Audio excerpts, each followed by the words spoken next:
Yan mga idol, bale i-haul muna natin yung ating mga pinamili para sa concept nating panibago mga idol. Yan, simulan na natin sa gulong.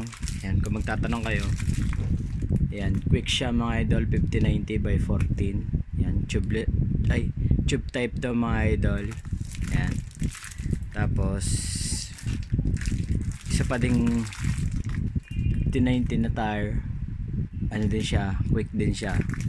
Tapos itong ating interior, yan, 1.85. yan, dala sila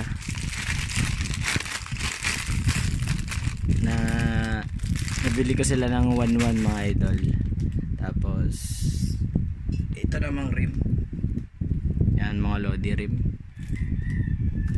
Diba Thailand yung ating concept mga idol, di kaya magre-rim tayo mga lodi. Yan, tapos yung rayos natin at yung hub is di natin maipakita kasi di natin dala dito mga idol. Bibilin pa natin yung rayos. Yan, kaya susunod na lang natin i-haul pag nasa atin na mga idol. Yan, yan, thank you.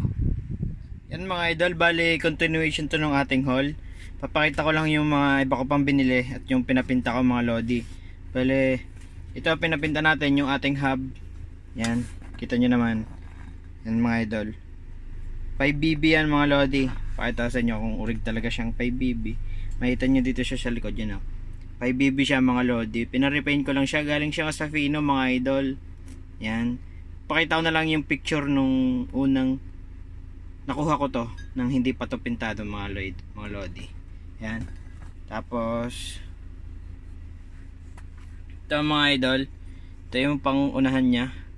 Di ko ma-determine kung paano malalaman kung urig ba tong 5BB, pero galing tong Fino, urig Fino mga lodi. Yan, tapos ito nga palang rayos na binili natin. Yan, TTGR tong isa, tapos ito TWPO. Wala tayo dito makitang Yaguso mga lodi, kaya ito na lang muna siguro. Tapos yung ating biniling tawag dito, binili nating rim na ordinary lang, edi yun ay kakabit natin mga idol. Yan, sige mga lodi, sasakyan pa ako, hinol ko lang para makita nyo mga lodi. Yan, sige mga idol, pabuo na natin to at yung ating rim. Yan.